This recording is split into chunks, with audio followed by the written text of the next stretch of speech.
Boa noite a todos, é um prazer estar aqui presente com vocês. Me chamo Cláudio Victor Freitas e terei um prazer enorme em lecionar essa aula para vocês. O ponto abordado na aula de hoje será o ponto de princípios do direito do trabalho, como vocês podem observar nesse primeiro slide.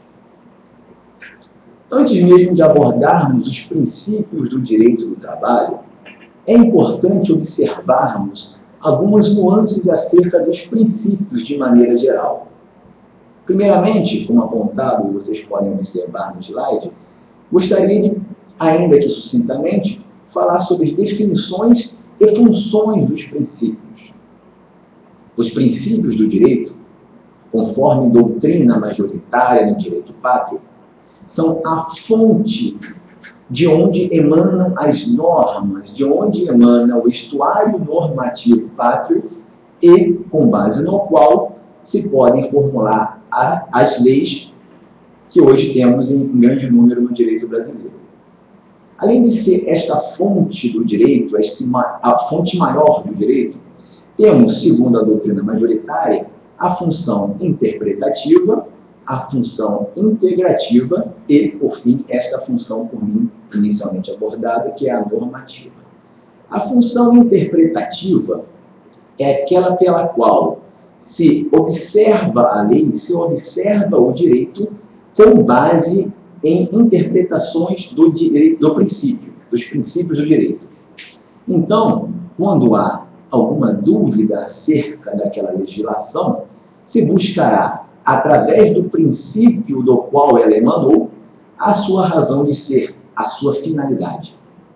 A função integrativa é aquela pela qual, havendo ausência de lei, se busca, através dos princípios, integrar aquela lacuna normativa.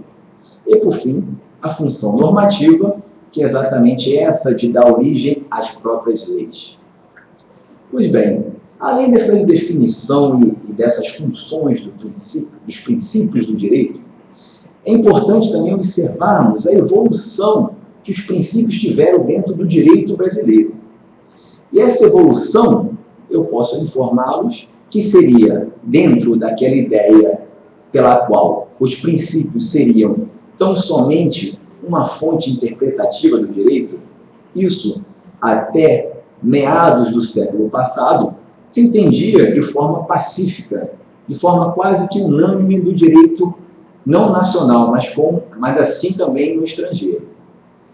A partir da segunda metade do século passado, isso fora do Brasil, principalmente na Itália, e no Brasil, mais especificamente no pós-Constituição de 88, passou-se a entender que os princípios não seriam tão somente fontes interpretativas do direito, mas também fontes, como assim informado, integrativa e, além de tudo, normativa.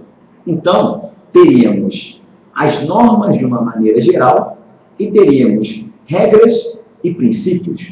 Regras como aquelas classicamente observadas nas leis, os artigos, as normas dentro dessas leis, e os princípios que não estão diretamente dentro da lei, mas são a fonte integrativa, fonte interpretativa e fonte normativa. Com relação à aplicação dos princípios nos ramos do direito, temos, além dos princípios gerais do direito, que estão muito bem positivados na Constituição da República, principalmente no seu artigo 5º, como o princípio do devido processo legal, princípio da legalidade, princípio da ampla defesa, princípio da presunção de inocência, princípio da inviolabilidade da casa de residência. Além desses princípios gerais, encontramos também, nos ramos específicos do direito, os seus princípios específicos. Então, temos princípios específicos do direito penal, temos princípios específicos do direito civil e, ao que nos interessa para a aula de hoje, os princípios específicos do direito do trabalho. Com relação a esses princípios específicos do direito do trabalho, de antemão esclareço que, assim como a doutrina pátria majoritária, utilizarei a formulação que emana do direito uruguaio, através do professor Américo Pla Rodrigues. O professor Américo Pla Rodrigues, da doutrina uruguaia, ele formulou uma obra clássica sobre princípios do direito do trabalho. E é a partir dessa obra que a nossa doutrina pátria e a jurisprudência formulam as classificações dos princípios do direito.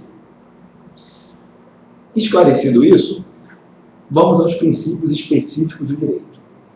E, aliás, de antemão, separei os princípios do direito individual do trabalho e os princípios do direito coletivo para que possamos abordar de uma forma especificada e não complicarmos um princípio com o outro. Então, com relação aos princípios do direito individual do trabalho, que é aquele que rege especificamente a relação empregado-empregador, tomador de serviços e trabalhador, temos como o grande princípio, o princípio maior, do qual emanam todos os outros princípios, o princípio da proteção. O princípio da proteção é aquele pelo qual se busca igualar juridicamente aquela desigualdade fática existente entre o empregador e o seu empregado. Com base no referido princípio da proteção, podemos encontrar diversas regras que emanam do direito brasileiro, como, por exemplo, o benefício da justiça gratuita, que é estendido aos empregados quando ajuizam as suas demandas na justiça trabalhista. Além deste princípio, temos, por exemplo, a não necessidade de depósito recursal para os empregados recorrerem quando não obtêm vitória em primeira instância ou nos tribunais. Ao contrário do empregador, que precisa, além do recolhimento das custas processuais, fazer os seus depósitos recursais.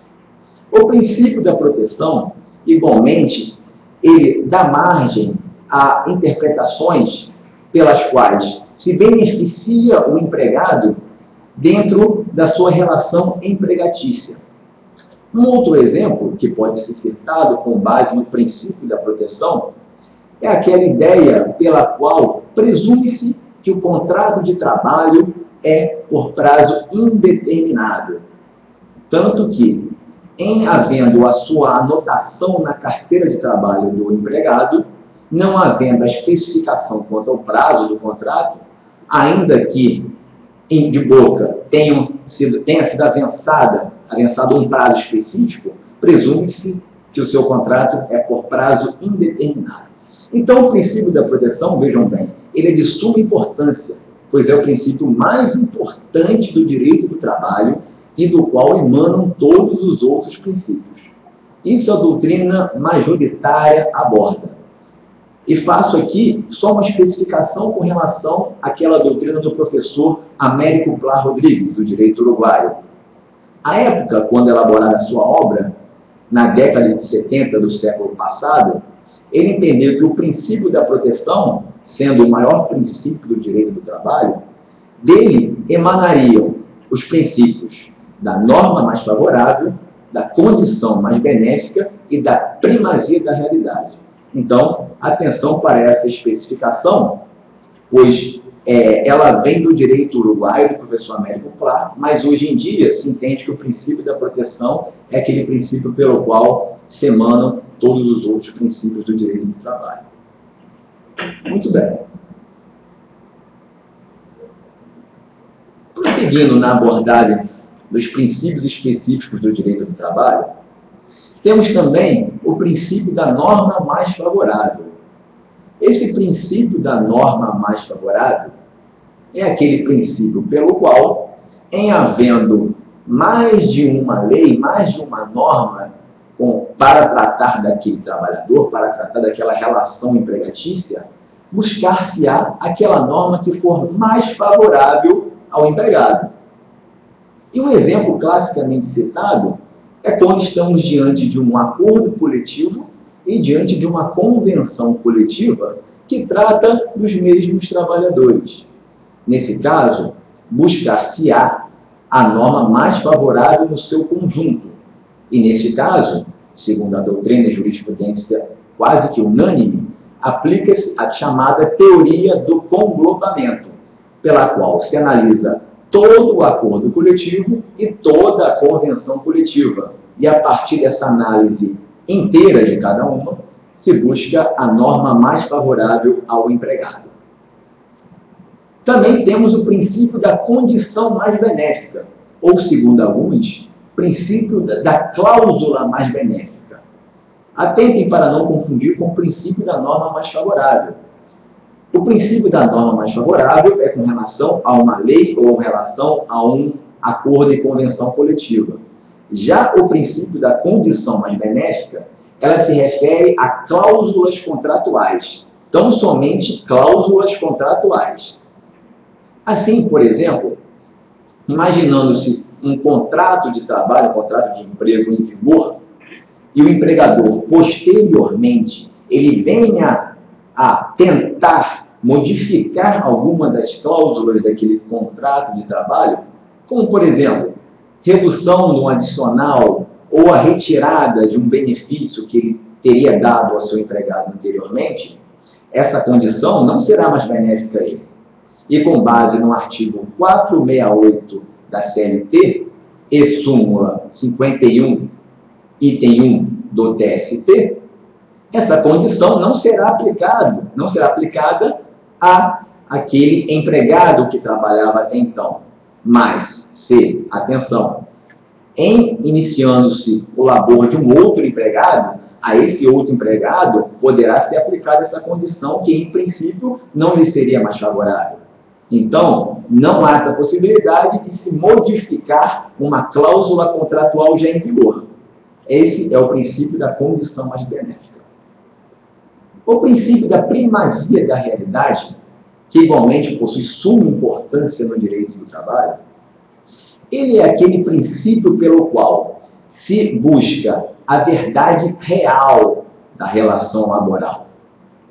Então, se dá uma primazia à realidade em detrimento da forma. Por exemplo, eu já citei anteriormente, imagine-se uma relação laboral em que se tenha um contrato de trabalho em que não se expressa o seu prazo, seria de 1 ano, por exemplo. Só que de boca, o empregador, com o seu empregado, ele acordou que seria de 1 ano, mas não especificou no seu contrato de trabalho, na sua carteira de trabalho. Presume-se que, nesse caso, há uma relação de trabalho por tempo indeterminado. Uma outra ideia que realça esse princípio da primazia da realidade e que é encontrado em muitos casos na Justiça do Trabalho é exatamente a ideia de que se observa a carteira de trabalho assinada em determinada função, quando, na verdade, na realidade, o empregado exercia uma outra função. E, em juízo, isso é confirmado e desconsidera-se aquela anotação na carteira de trabalho do empregado, que possui presunção relativa de veracidade, para, em verdade, afirmar a verdadeira, a real função do empregado e lhe atribuir essa real função com seus consecutários legais. Esse é o princípio da primazia da realidade. O princípio do indúbio pró-empregado, ou segundo alguns, indúbio pró-mísero, possui a sua ideia advinda do direito penal, da ideia exatamente do indúbio pró-réu. E pelo princípio do indúbio pró-empregado, se entende que, havendo dúvidas com relação àquele caso, principalmente na Justiça do Trabalho, é um princípio mais direito processual, mas também aplicado no direito individual, havendo dúvidas com relação àquela relação de trabalho, na dúvida será julgado em prol do que o empregado afirmou, em prol das suas alegações. Ressalto que esse princípio, que apesar de ser citado pela doutrina e jurisprudência atual, ele vem sendo relativizado, vem sendo deixado um pouco de lado. E por conta exatamente da ideia do ônus da prova. Porque hoje em dia se busca mais o ônus da prova, se busca mais a regra do ônus da prova, do artigo 818 da CLT, para que aquele que possui aquele que traz a sua alegação, ele deverá provar. Então, não se traz mais a ideia do indúbio pro empregado, como se entendia antigamente, principalmente quando da elaboração da CLT, que vem de 1943. Prosseguindo, temos um outro princípio do direito individual chamado princípio da indisponibilidade dos direitos trabalhistas, que pode ser analisado juntamente com o princípio da imperatividade das normas trabalhistas. A ideia exatamente da indisponibilidade e da imperatividade é trazer a ideia de que as normas trabalhistas, elas são indisponíveis, elas são imperativas. Se há uma regra com relação, principalmente da CLT, se há uma regra com relação àquele contrato de trabalho, aquele contrato de emprego, não pode o empregador simplesmente retirá-la no seu contrato de trabalho como empregado. Por exemplo, digamos que ele reduza o adicional noturno que vem previsto na CLT de 20% para 10%, ou que reduza o adicional de hora extras que vem na própria Constituição de 50% para 30%. Essa possibilidade está expressamente vedada por conta desses dois princípios: indisponibilidade dos direitos trabalhistas e imperatividade das normas trabalhistas. Esses dois princípios andam lado a lado e vedam esse tipo de prática, que será considerada nula na forma do artigo 9º da CLT. Temos igualmente o princípio da intangibilidade salarial. O referido princípio da intangibilidade salarial aborda exatamente a vedação do empregador mexer no salário do empregado, reduzir o salário do empregado ou efetuar descontos que não foram previstos contratualmente. Esse princípio da intangibilidade salarial, ou irredutibilidade salarial também, ele encontra uma exceção. E essa exceção está no artigo 7º, inciso 6º da Constituição da República, que permite exatamente a redução salarial através de normas coletivas. A jurisprudência acrescenta, através de normas coletivas e diante de situações que permitam essa redução. Uma situação, por exemplo, de quase quebra da empresa, para evitar que ela feche as portas e demita todos os seus empregados, uma possibilidade aí de solução seria a redução salarial e desde que temporária. Então, esse é o princípio da intangibilidade ou irredutibilidade salarial.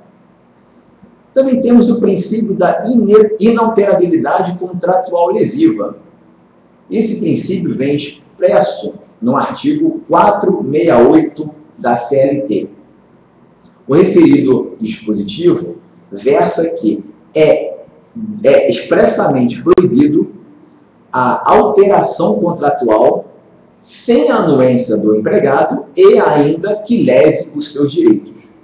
Então, o referido princípio vem dentro da ideia, como já disse anteriormente, da proteção, que é o princípio maior. Então, veda-se essa alteração contratual lesiva que lese o empregado. E essa inalterabilidade contratual lesiva, ela vai ter como consequência, se houver uma alteração lesiva, igualmente a nulidade daquela alteração na forma do artigo 9º da CLT. Também temos o princípio da continuidade, que já foi, em parte, citado anteriormente. O princípio da continuidade é aquele pelo qual se entende que, não havendo regra expressa, o contrato de trabalho, o contrato de emprego, será entendido como de prazo indeterminado. Além dessa ideia da indeterminação do prazo como regra, a continuidade, na forma dos artigos 10 e 444 da CLT, aliás, 448 da CLT, eles trazem exatamente a ideia de continuação da relação de emprego, ainda que, em princípio, a empresa não esteja financeiramente bem. Não se presumirá, por exemplo, que um empregado foi demitido, mas que ele continua na sua relação de emprego. Então, a continuidade aborda essas ideias do artigo 10.448 da CLT e a regra do contrato de trabalho sem prazo determinado.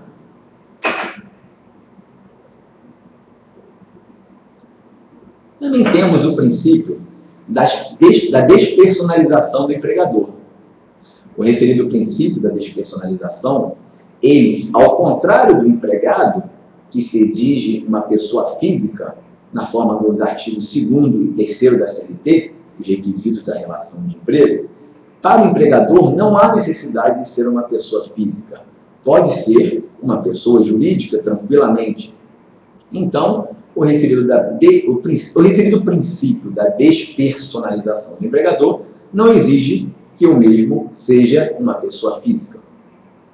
Mas há essa possibilidade da pessoa jurídica. Em alguns casos, até pessoas não jurídicas, mas entes formais, com personalidade judiciária, como, por exemplo, o condomínio. Em alguns casos, essa possibilidade. Mas a regra da despersonalização do empregador é exatamente essa de não exigir a pessoa física do empregador. E, por fim, com relação aos princípios do direito individual do trabalho, o princípio da irretroatividade das nulidades trabalhistas. Atenção para esse princípio, pois ele presume que, diante de uma nulidade trabalhista, e o caso mais citado pela jurisprudência e pela doutrina é o trabalho do menor, em havendo uma nulidade trabalhista nesses termos, por exemplo, não irá haver uma retroação dessa nulidade. O que quer dizer com isso? Ao contrário do direito civil, em que, havendo uma nulidade contratual, se retorna ao status anterior, ou seja, desconsidera-se tudo aquilo que foi feito a partir daquela nulidade, no direito do trabalho isso não existe. Haverá a nulidade, sim, daquele contrato de trabalho do menor, por exemplo, que trabalhou dos 12 aos 13 anos, mas, no entanto, e isso é jurisprudência pacífica do TST, todos aqueles direitos serão devidos ao menor. Então, teremos a necessidade de pagamento do salário, do 13º, fundo de garantia e todos os outros direitos decorrentes da relação laboral.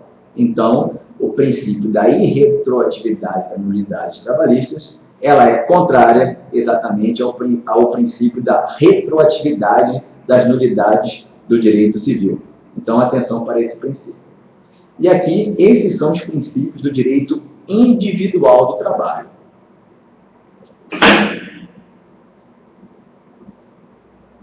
Já com relação ao direito coletivo do trabalho, que é aquele que aborda-se exatamente a ideia dos sindicatos, entre sindicato dos empregados e sindicato dos empregadores, ou sindicato dos empregados e o empregador propriamente dito, e aí teremos, no primeiro caso, uma convenção coletiva e, no segundo, um acordo coletivo, também temos princípios específicos desse direito coletivo, para que não confundamos com os princípios do direito individual. Dentro do direito coletivo, então, teremos, por exemplo, os princípios da liberdade associativa e princípio da liberdade sindical. Coloquei diferentemente, pois temos o princípio da liberdade associativa como um gênero, pois ele se refere à possibilidade de se vincular e desvincular de associações de empregados, associações de empregadores, assim como a possibilidade de vincular-se ou desvincular-se de sindicatos. E aí temos especificamente o princípio da liberdade sindical. Esse princípio da liberdade associativa e princípio da liberdade sindical, em alguns casos, são violados por determinados empregadores, que exigem, por exemplo, que determinado empregado, para ser contratado por uma empresa, ele se vincule ou se desvincule do seu sindicato. Mas o princípio da liberdade associativa existe para que se vede essa prática nefasta de alguns empregadores. Também temos o princípio da autonomia sindical. Voltando, o princípio da liberdade sindical vem expresso no artigo 8º da Carta Republicana, da Constituição da República, para esclarecer aqui. Também temos o princípio da autonomia sindical. O princípio da autonomia sindical é aquele pelo qual o Estado, ao contrário do que acontecia quando da elaboração da CLT, em 43, o Estado não pode mais interferir na relação sindical, não pode mais interferir nos sindicatos, não pode mais colocar representantes seus dentro dos sindicatos para que fiscalize a atividade desses sindicatos. Não pode exigir dos sindicatos a necessidade de, mensalmente, como ocorria antigamente, dar as suas explicações das suas atividades. Então, hoje em dia, tem-se a autonomia sindical nesses termos, com a única ressalva que não chega a ser uma influência na autonomia sindical da necessidade de registro dos sindicatos no Ministério do Trabalho e Emprego. Só que esse registro não é uma interferência dos sindicatos, mas tão somente para análise da unicidade sindical, ou seja, se existe tão somente um sindicato naquela base territorial mínima que é dos municípios, que é um município, a base territorial mínima segundo o artigo 8º da Constituição da República. Prosseguindo, temos o princípio da equivalência dos contratantes coletivos. Essa equivalência dos contratantes coletivos é aquela ideia pelo qual, havendo o sindicato dos empregados, sempre o sindicato dos empregados, jamais os empregados sozinhos, e o empregador do outro lado, pode ser o empregador sozinho, ou sindicato dos empregadores, nessa é a ideia de equivalência, porque se impossibilita, por exemplo, a participação dos empregados sozinhos.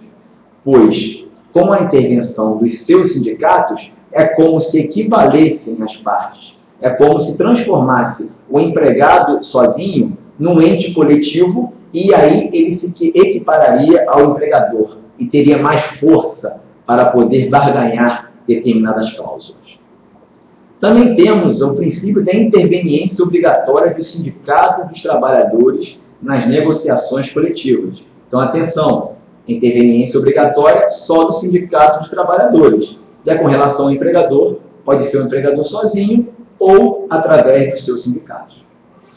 Igualmente, temos o princípio da criatividade jurídica nas negociações coletivas, através do qual se permite, nas negociações coletivas, que se criem regras novas, independentemente da sua existência no direito pátrio, desde que não fira a Constituição da República e a legislação brasileira.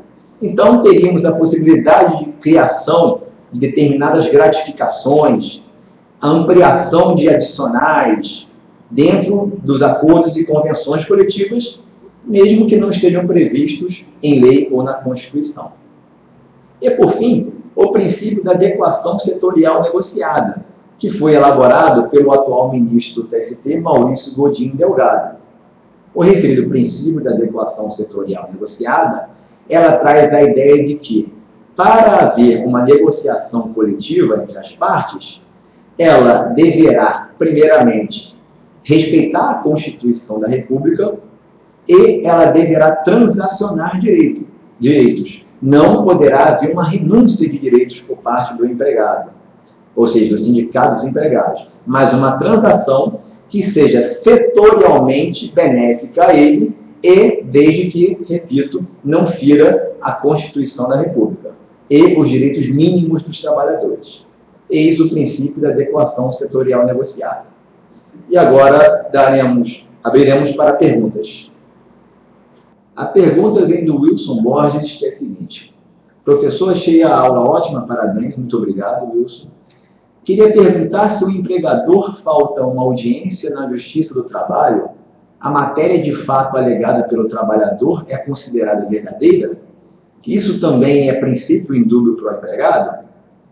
Pois bem, Wilson, se o empregador falta a uma audiência na Justiça do Trabalho, existe uma regra específica da CLT que ela prevê que, havendo ausência do empregador na audiência do trabalho, haverá a decretação da sua revelia. havendo a decretação da sua revelia, presumem-se verdadeiras as alegações do empregado realmente. Só que nesse caso, eu não falaria que seria um princípio do indúbio pro empregado, porque o princípio do indúbio pro empregado, ele era mais abordado dentro da matéria de ônus da prova, quando presente também o empregador. A ideia era a seguinte, e isso já vem trazido da década de 30 e 40 do século passado, em havendo duas provas, ou seja, a prova do empregado e uma prova do empregador, se elas fossem uma, digamos, quase que anulando a outra, mas havendo ainda assim dúvida do juízo, havendo essa dúvida, aplicar-se-ia o princípio do indúbio pro empregado tranquilamente, e aí sim se daria razão ao empregado. Hoje em dia, o princípio do indúbio pro empregado, ele não é aplicado dessa forma. O que se tem hoje, como eu disse, é a regra do ônus da prova, do artigo 818 da CLT. Ou seja, se o reclamante, empregado, autor da ação, ele faz as suas alegações e não prova, e é o seu ônus da prova, nesse caso concreto, provar que é o seu ônus da prova, fazer prova daqueles seus fatos alegados, se ele não faz prova, ele não vai fazer jus àqueles direitos que ele afirma ter. No entanto, se o empregador ele alega que o empregado não faz jus àqueles direitos e traz para si o ônus da prova de confirmar que ele não faz jus àqueles direitos, aí sim, atraindo o ônus da prova, em não provando, aí se dará razão ao empregado.